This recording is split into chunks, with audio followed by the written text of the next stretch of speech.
Lord Vizier Hyde was developing the most ear-splitting headache he had experienced in a very long while. It was nothing against the preacher.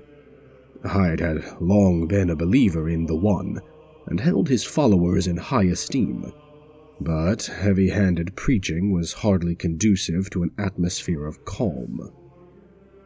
From his place at the pulpit, the preacher bellowed out his sermon, and Hyde had no choice but to hear it, along with the other few churchgoers populating the cathedral's pews.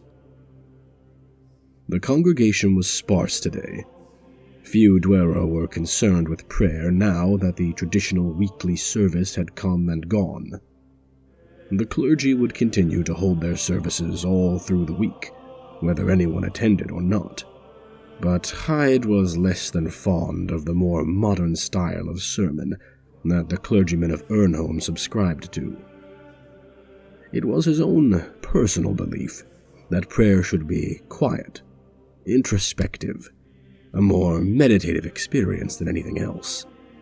And when he had come here to seek the guidance of the One, it had not been with the thought of having to endure the shrieking of the priest.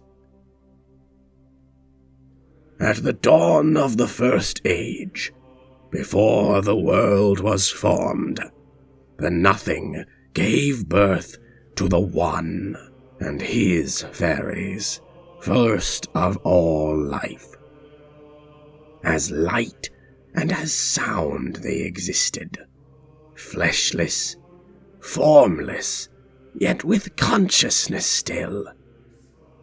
In time, as their formless realm took shape around them, the One took the mantle of World Carver. From the Nothing, he took his carving knife and began to whittle the world into being. The story was a good one. The creation myth handed down to mortals by the Fae who witnessed it at the dawn of history. But Hyde put very little stock in the version being told here. It was a difficult task to sift through the constant reprints and redactions of the Argenta that the Church churned out year after year, without any sign of stopping.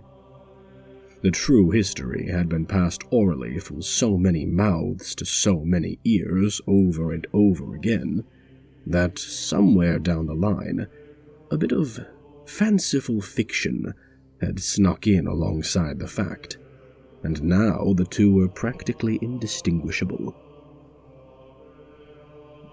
The only way to get a faithful version was to track down a fairy old enough to have been there when the world was born, and even if a fellow was lucky enough to meet one, the Fae were a difficult race to speak to. Most Fae found mortals like themselves, so short-lived in comparison, to be a wonderful diversion, and it was not unheard of for fairies to stretch the truth or lie outright if they thought it would be funny.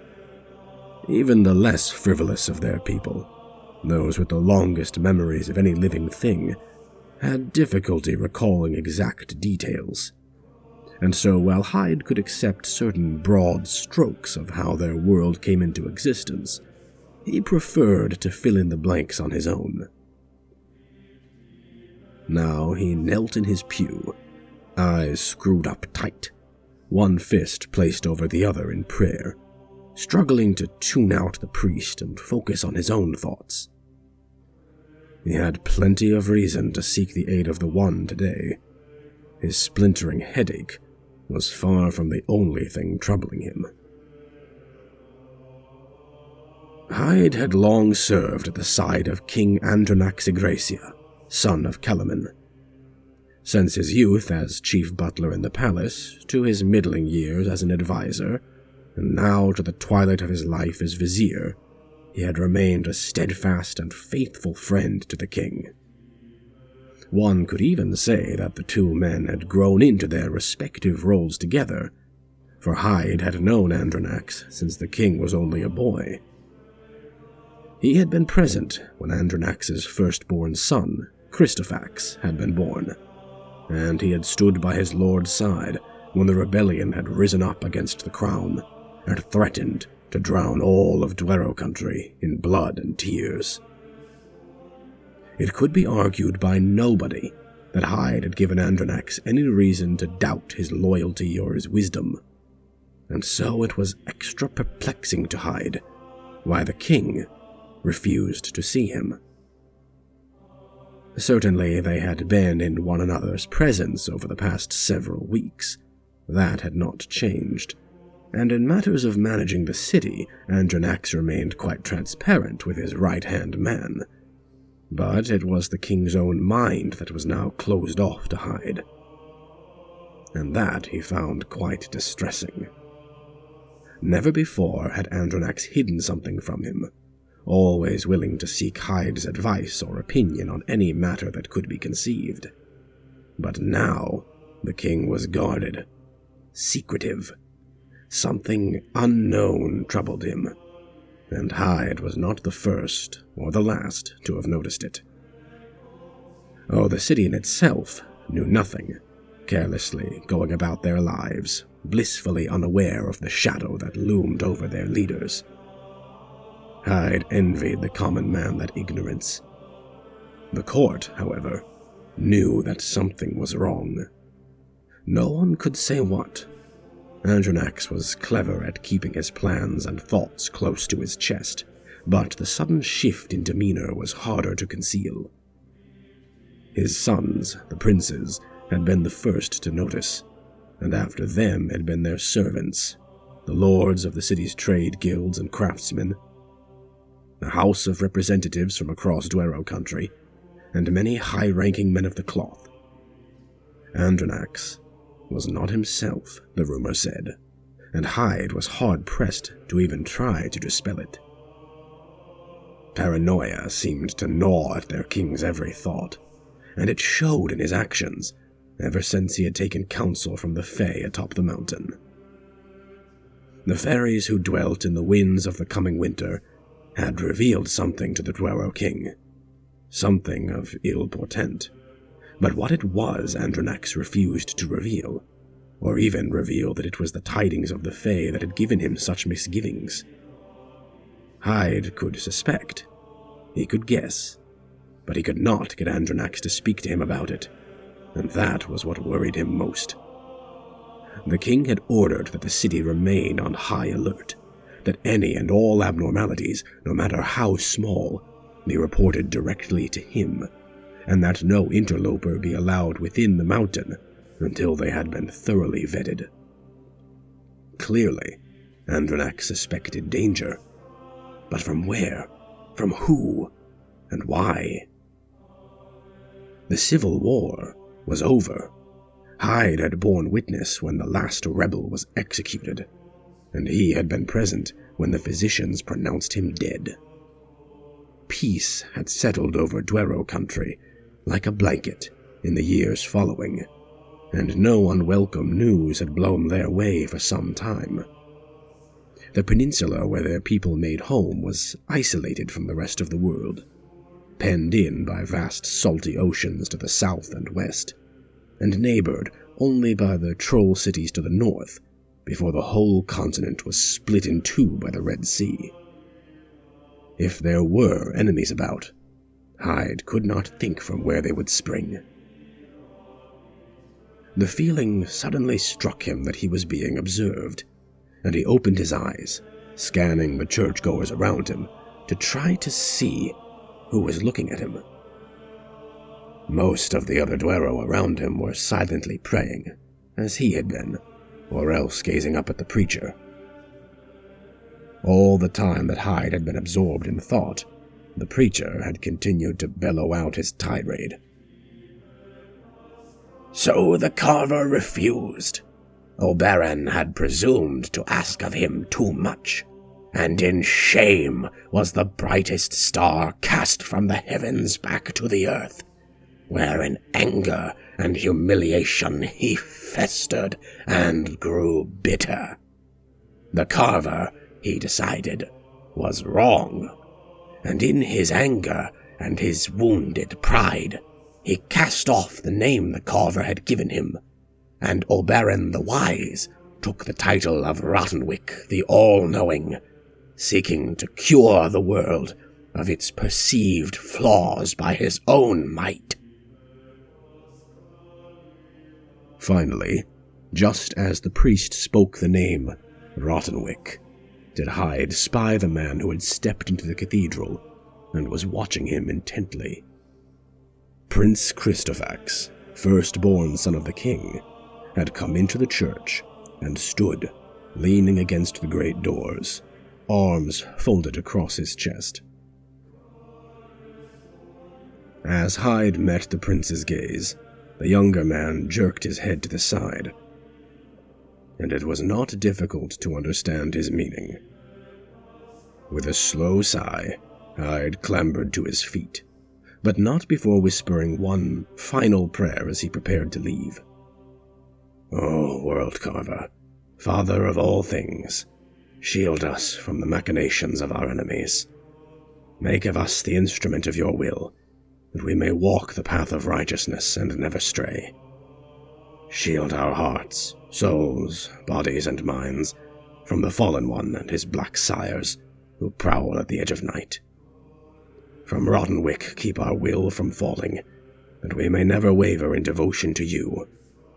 From the Pale Lady keep our flesh from falling, that we may never feed her brood.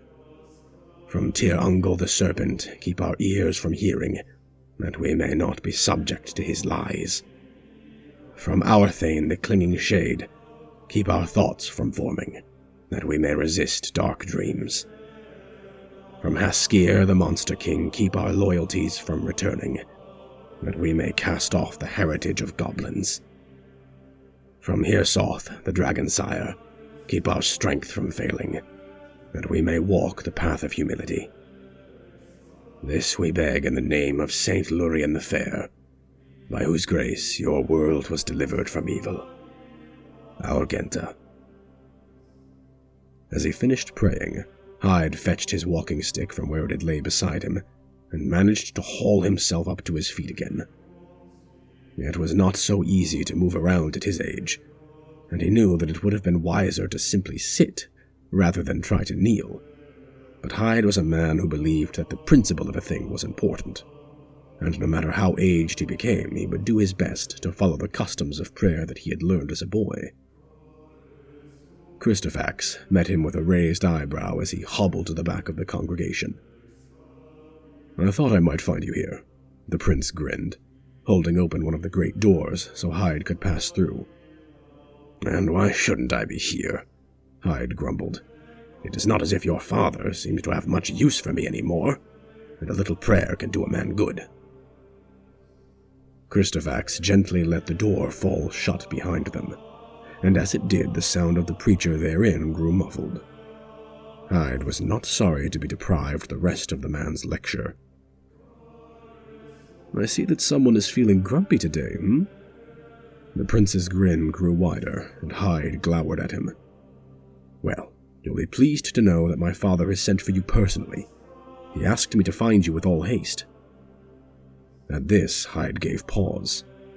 Weeks of Andronax choosing to ignore his advisor, and now a sudden audience without warning. Perhaps something had come to pass that had alleviated the king's fears. Or perhaps something had come to pass that confirmed them. He shuffled down the walkway that he and the prince now stood upon, a long branch of stone from a tree that blossomed at the very center of the city. The cathedral was a grand structure, the white granite of it contrasting the stolid black marble of the palace it stood beside. It stood to reason that the two most impressive buildings in the city should be beside one another, and while there were humbler little churches scattered throughout the city, this was the one that Hyde liked visiting the most. He could have prayed in the chapel inside the palace itself, but he would have had to share it with the rest of the palace staff or residents, and Hyde had come here specifically to be left alone. "I take it this matter is not urgent?" he inquired, even though he was certain that the opposite was true, glancing sidelong at Christofax as the two of them made their way back towards the palace that loomed above them. You know as well as I do that my father would never send me to interrupt a man while he's praying unless it was a matter of utmost urgency. Hyde set his jaw, kept his eyes fixed on the palace as it grew nearer, and refused to make eye contact with the prince. Christofax was looking at him, but he pretended not to notice. I don't suppose you would like to clue me in as to what is happening. Your father has been distressingly tight-lipped as of late, as I am certain you already know. Christofax hesitated for a moment, and the two men walked in silence. Hyde took a quick, sidelong glance at the prince, having to remind himself of how long it had been since the firstborn son of his friend had been a boy. Christofax had grown into himself remarkably well over the years, and all the ungainly awkwardness of boyhood had given way to the confident good looks of a man at the prime of his life. The prince was nearing 30, by Hyde's count, and he most certainly took after his mother the queen in more ways than his father. Andronax was a stocky fellow, solid and well-built, like a steel mill, and while his son had inherited his broad shoulders and powerful frame, Christofax's height and the graceful ease of his gait was something only his mother could have given. He stood just under 2 meters tall, above average for most Dwero, but not tall enough to ever be confused for a troll. A long tail of yellow hair, another gift from his mother, was tied back smartly from his face, though a few rebellious strands had wriggled free and hung down about his head. He wore a beard, as any self-respecting Dwero did, though his was trimmed neatly and braided. While Christofax personally preferred to dress plainly, he appeared to have relented, at least a little, and donned a deep purple cloak, held in place with a golden brooch. He wore no sword, in keeping with his father's decree, but Hyde was sure that the prince had never shirked in his studies of the blade. A good king was expected to be a canny warrior as well, and Christofax was the next in line to inherit his father's throne. Andronax had been unfortunate enough to have to ride to war during his reign, and Hyde sincerely hoped that Christofax would be spared ever having to use the knowledge he had learned. "It is your cousin," Christofax stated at length, and Hyde shut his eyes again, grinding his teeth in annoyance. Of course, he thought. Of course the king could not be bothered to see Hyde about matters of state, but if his fool of a relation did something stupid, it was suddenly a matter of utmost urgency. Oh, for the sake of the one, what has he done this time? Injured himself trying to keep up with the young pups running drills again? I've told the Carter time and time again that he ought to have retired by now. Actually, it's a bit more serious than that, Christofax interrupted him. Andronax sent Rye down into the industrial district this morning on an official investigation. The missing miners, aye. Another wild goose chase like the other investigations your father has had performed these past few weeks. Christofax shrugged his shoulders. Well, apparently not. The constables found him wandering near the foundries close to the mine entrance, babbling like a complete loon, and injured, severely. Now Hyde was given pause. For all his blustering and annoyance at his younger cousin, he did care for Rye, and the idea that something could have happened to him was a worrying thought. "What kind of injuries?" he asked sharply. Christofax was not smiling now. "I cannot say. I have not met with him. He was turned over to the rest of the Kingslands upon reaching the palace. My father has tried to speak to him, to understand what has happened, but it seems no one can get a coherent response from the fellow." Hyde felt a pang of guilt. While he had been brooding in the cathedral, his young cousin very well may be facing his death. Even small injuries could prove fatal to a man of Rye's age, and Hyde quickened his pace. There was no use speaking any more about it, not until they reached the infirmary, so Hyde could survey the damage, and he quickly changed the subject. "I will speak to him.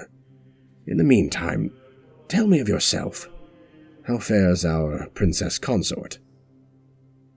Christofax tried and failed, not to let a smile tug at the edges of his lips at the mere mention of his wife, and Hyde decided that any woman would be fortunate to have a husband like the prince, who seemed unable to so much as think of her without joy. Colette is well, or at least as well as any woman can be this close to labor. Ah, yes, about to be a father, aren't you? How far along is she, anyways? The children will be coming any day now, or so the midwives tell me. But once I'm finished here, I intend to return to her side. It would break my heart not to be present to comfort her when the labor begins in earnest. Hyde could understand that, but his thoughts fixated on something else that Christofax had said. Children? There are more than one? Now Christofax laughed merrily, all thoughts of the injured Kingslance seeming to flee from him. So I am told. 2 young pups, ready to come out and show the world their faces. I could not be more proud of Colette. Once I am king, they will share the title of heir to the throne of the Duero. You are blessed, Hyde agreed. Twins are often a sign from the one of coming good fortune and prosperity. How does Colette feel about it? Well, I imagine she isn't looking forward to the birth, but our whole household is abuzz with excitement.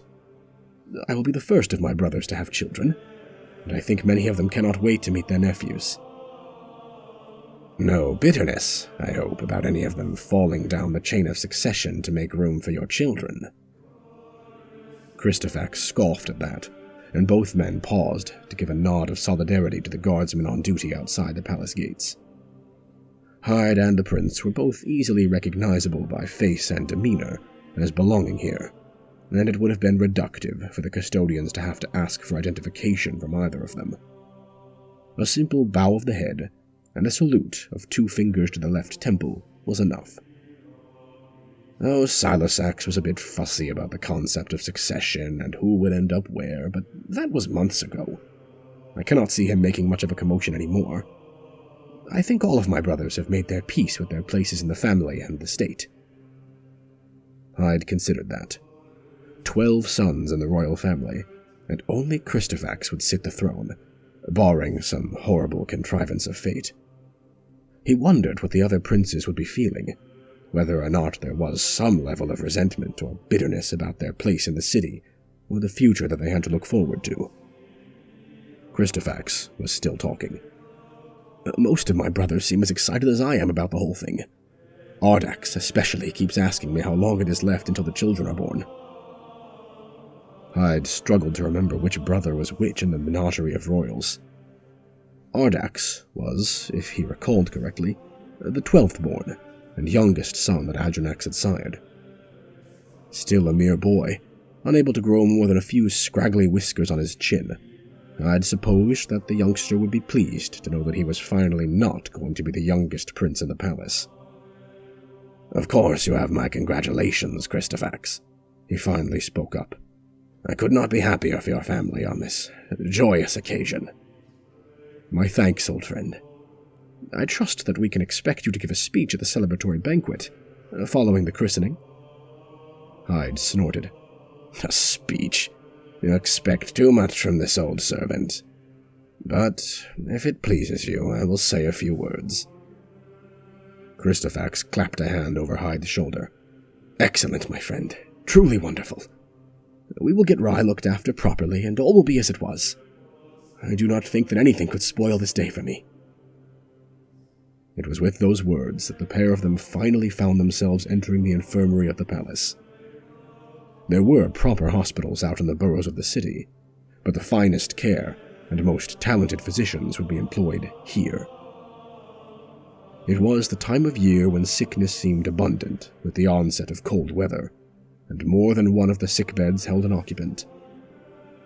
Hyde and Christofax respectfully stepped aside to make way for the bustling nurses and physicians who trundled this way and that on some duties or other. Every one of them paused to give honor to their prince as they saw him, and Christofax waved off their bowing and scraping with a rueful grin.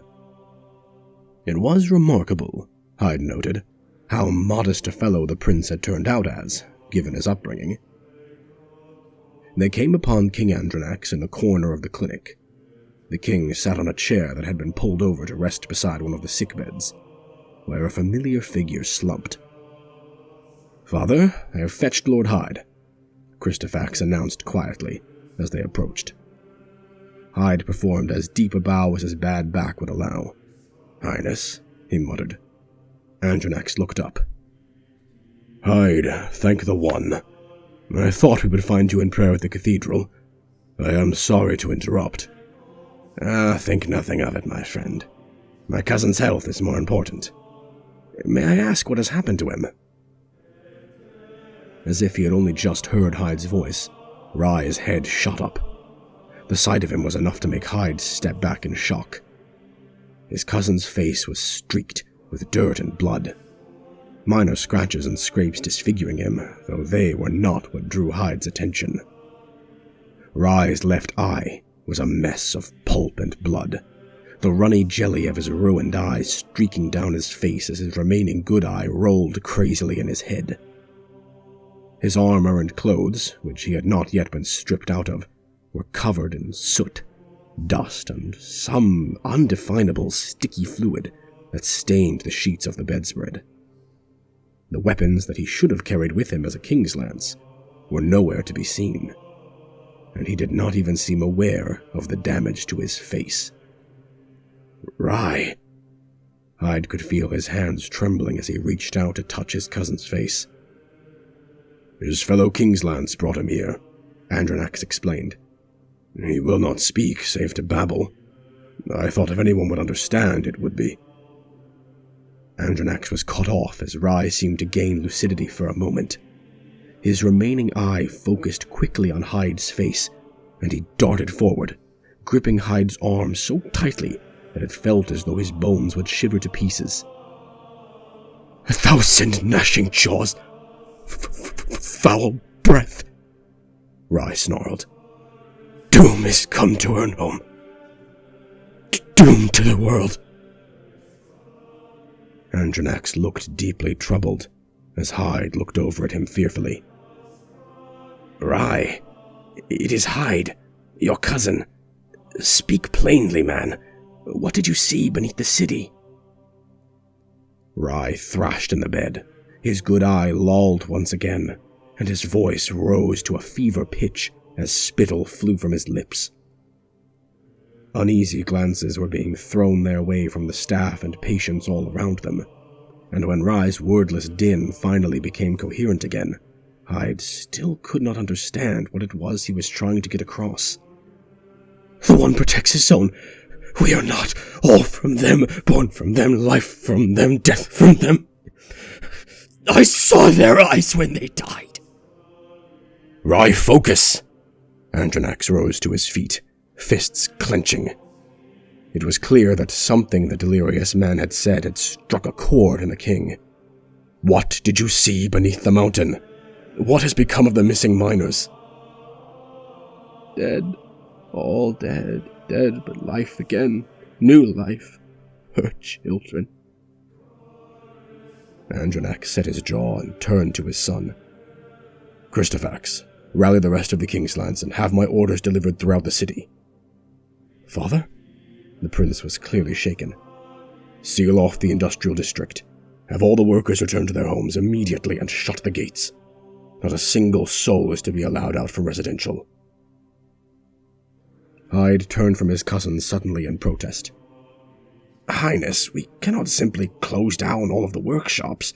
Ernholm's industry depends on the output of our factories." Andronax's face was ashen as he met Hyde's gaze.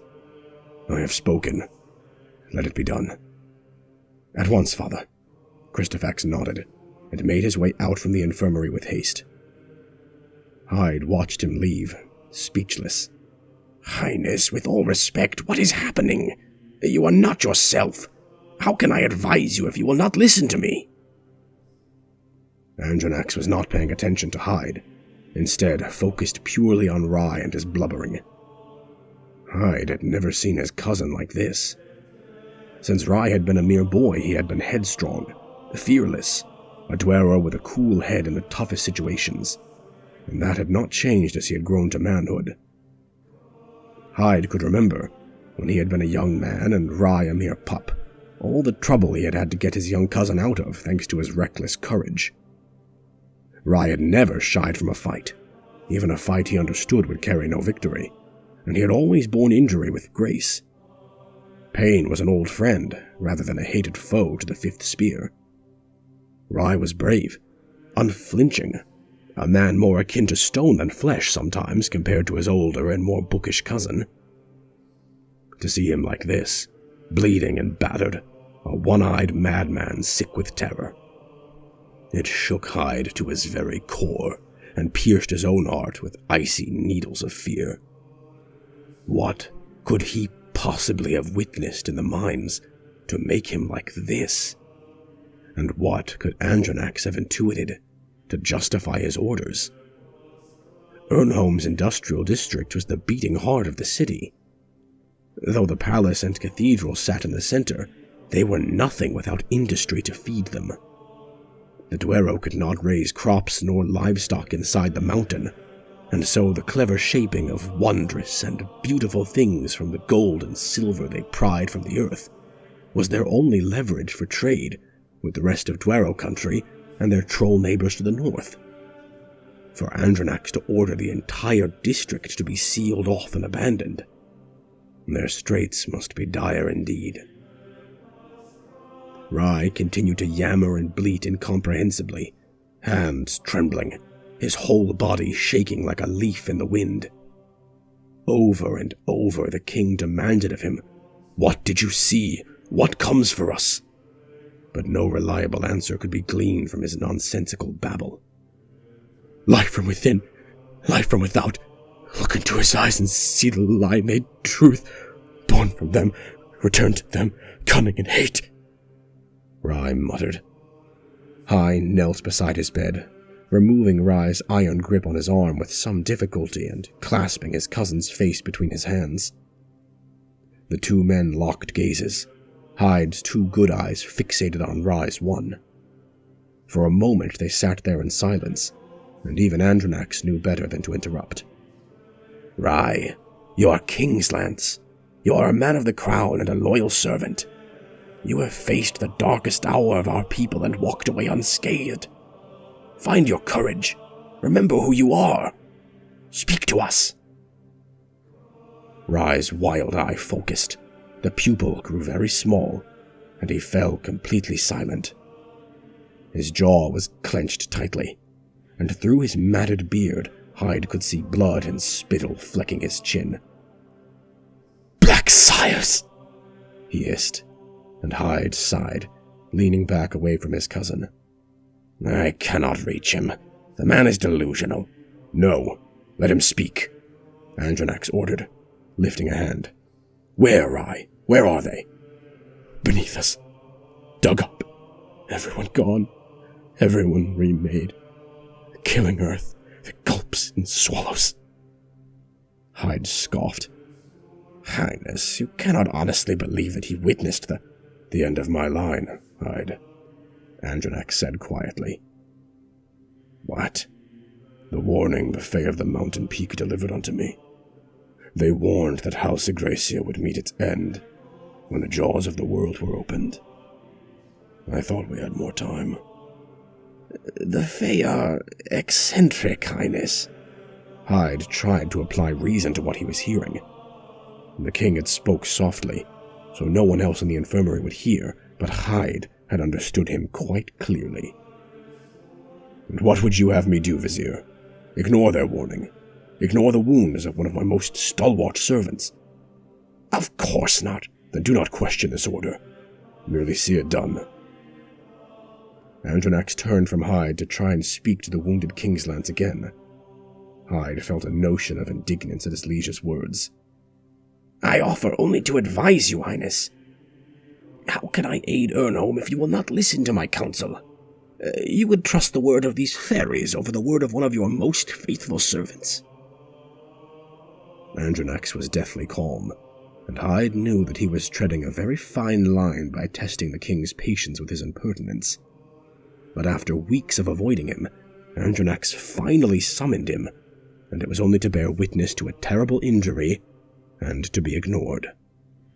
Hyde could no longer continue to put his pride aside and let himself go unheard.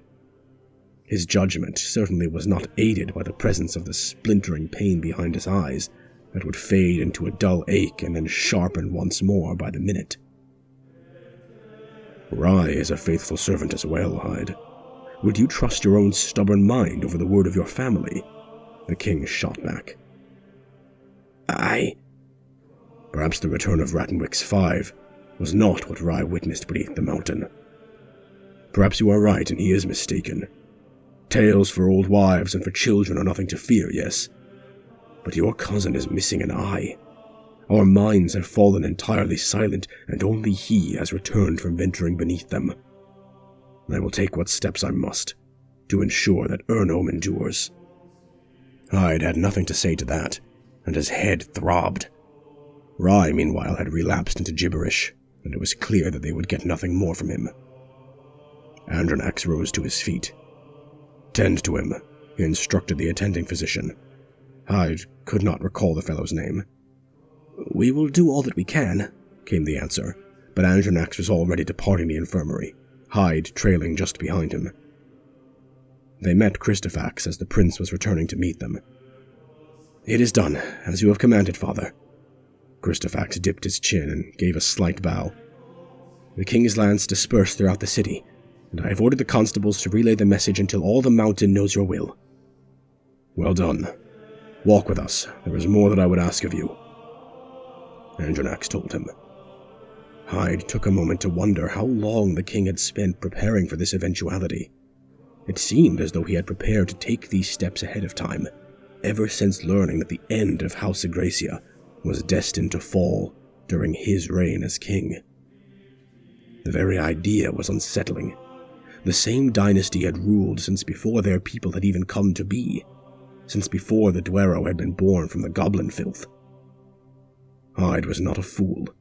He knew better than to deny the foresight of the Fae in such matters, but a mule-like stubbornness had settled over him in the face of what was rapidly becoming a much greater crisis than he had anticipated. "Do we know what we are guarding against?" Christofax asked eagerly. "Did Rye tell you anything about what attacked him in the mines?" "He claims the return of the Black Sires," Andronax replied. The prince snorted. "Pain has damaged his mind, I fear." "Nonetheless, I will take no chances.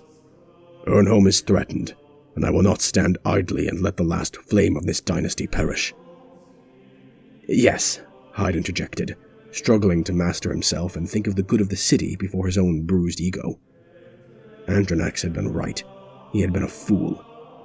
Whether he liked it or not, as impossible as it may have seemed, danger had come to Ernholm again, only 20 years after the end of their bloody civil war. As vizier, it was his duty to place the kingdom first. "You are right, sire. Tell us exactly what the Fae warned you of, and we can aid you in the defense of the city." Andronax slowed his pace, shut his eyes, and let out a long breath. In that moment, though he was already far from a young man, the king seemed to age again an extra 50 years. He looked positively ancient, tired and decrepit. Not a mighty king at all, but an old man who could hardly find the will to remain on his feet. Hyde felt his master's trepidation in his bones. "They warned of a shadow, long dormant, returned to the world. That we stand on the cusp of a third war of wrath that will split the entire world asunder and drown Duero kind in blood. The first tendrils of an ancient foe await us, and that the death of the Agracia line comes with my reign as king." I asked them what could be done to alter this fate, how I could avoid it. They did not reply, and I heard nothing more from them. Have you spoken to the counselors of the house, Hyde? Not of late, no. I have. All throughout the peninsula, Duero claim that the fairy dwellings are falling silent. The fair places of the world, still blessed by the One, are coming to ruin, and the Fae are departing from the world for good. Fair and beautiful things will have no place among the darkness that is coming. Hyde's jaw flapped. He tried to think of something to say. Christofax spoke for him. "Why have you told no one of this? We could have aided you, given advice or support where needed." Andronax shuddered. "None could bear this burden but I. Not until I knew for certain that the warning held true. I fear that we are gazing over the precipice into oblivion. Not just for our people, but for all the world of mortal folk.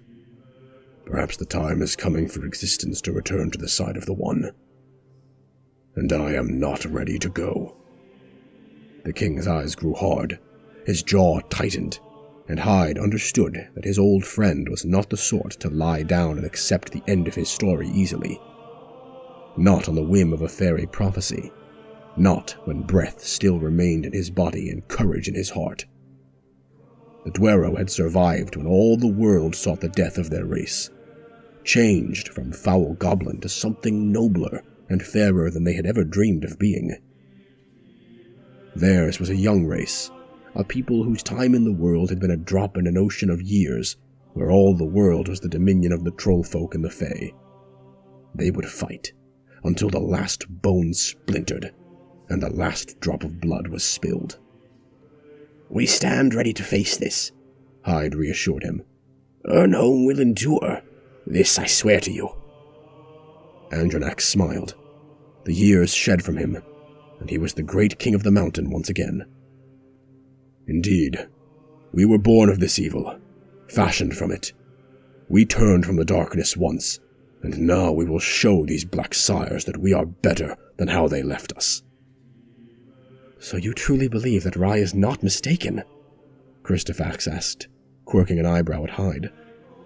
"The Black Sires have not been seen nor heard of since the Second War of Wrath, over 2,000 years ago." "Rai is of my Kingslands, and one of the sturdiest men I have ever known. What else, save primordial evil, could have shaken him so?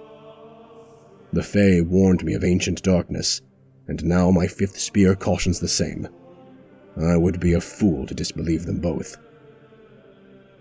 "Perhaps then we should send out messengers, beg for aid from the troll kingdoms across the Red Sea," Hyde suggested. "The trolls stood against Rattenwick and his five when their time came. They will aid us." "I agree," Andronax nodded. "I leave it to you to compose the message, Lord Hyde. If any man can convince our friends of the enemy's return, it is you. We will send messengers north to requisition ships from the trolls of the city of Bruinen on the coast of the Red. I will have tithes of soldiers gathered from every corner of Dwero country to arm themselves and march to our aid.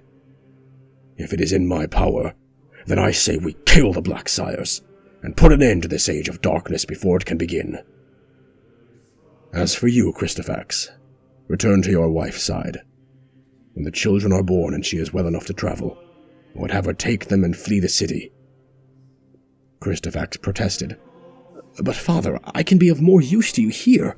Why send me away?" "I spoke nothing of sending you." The prince grew pale. You cannot ask me to send my wife and my children out into the world without me." "I can, and I am. I believe that we can drive back this shadow, but we must prepare for the possibility of failure. I would see House Agracia preserved no matter what. And there is wisdom to that. But Colette needs me. My children will need their father. If you would exile them, then I will go along with them." "Am I not king?" Andronax said sharply, turning a gaze that was as hard as steel onto his son. Christofax, taken aback, shrank from his father. "I have spoken, Christofax.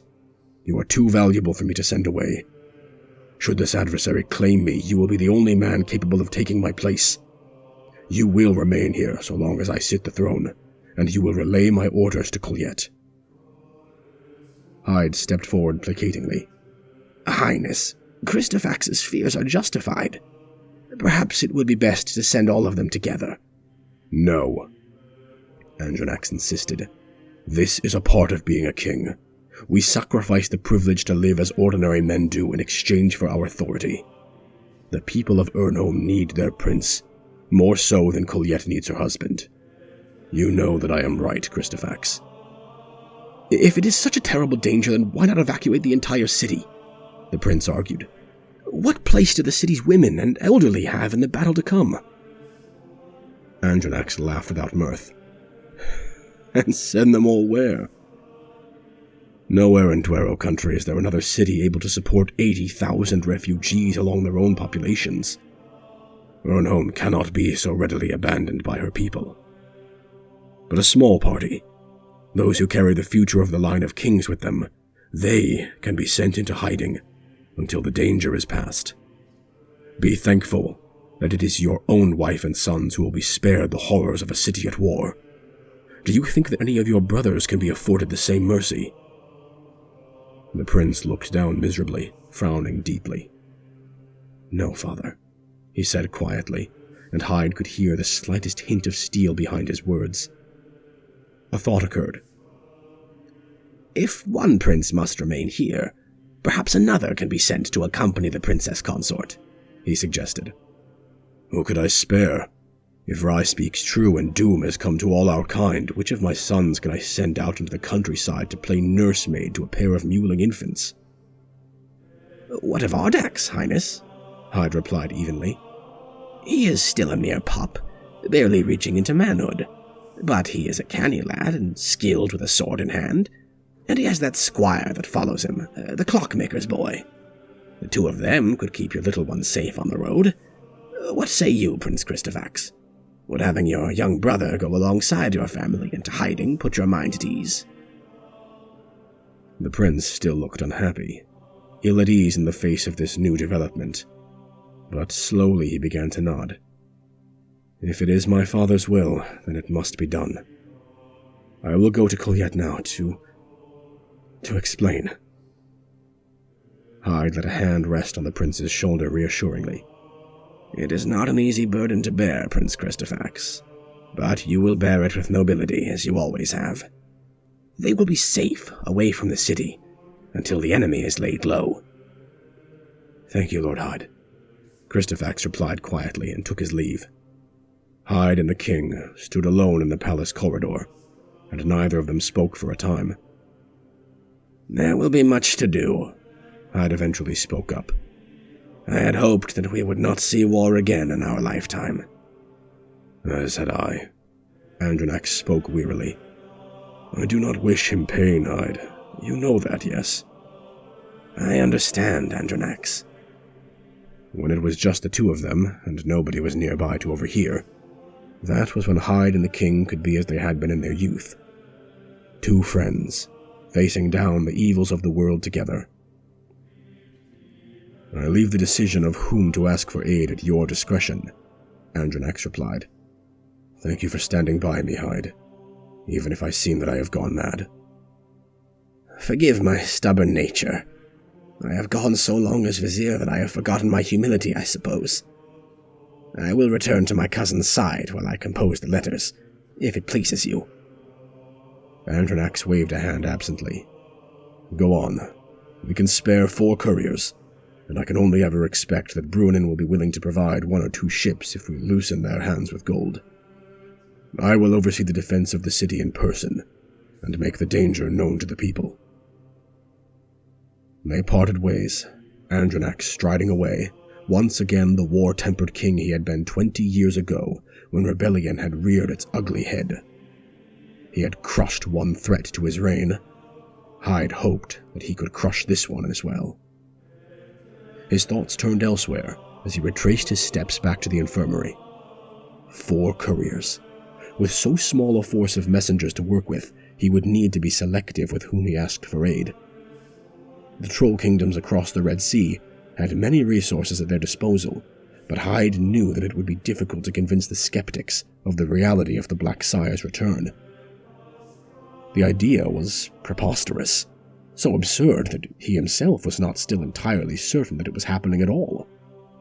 Something was lurking beneath their city, something very dangerous and cruel, certainly. But even a man of faith like Hyde had trouble accepting the idea that the enemy was returned. The Black Sires were a thing of legends and prayers, more a metaphysical idea of evil than a present and real one. Their existence was so far removed from his own that to conflate the two was a strain on the mind, and Hyde's headache was already just about more than he could bear. The question then was, he decided, whether it was wiser to speak the truth plainly to their troll friends and risk being taken for liars or fools, or to lie, to omit the details of their plight, and to simply claim that some other disaster had befallen them. If he told the truth, claimed that horrors out of an old wives' tale were assailing the Duero, he could expect reinforcements to come across the Red Sea. Troll soldiers, weapons, the strength of arms that they would have dire need of. But if the troll folk did not believe him, then they would send nothing at all. There would be no aid, and the message would fall on deaf ears. On the other hand, if Hyde was to lie, to claim that their plight had nothing to do with the unnatural, or the foul foe of legends past, their friends across the sea might send food, tools, supplies that would be invaluable for them to outlast a protracted siege. And the Duero were good friends with many of the troll lords across the Red Sea. They could expect help if they were to ask for it in return for the years of good trade and friendly relations.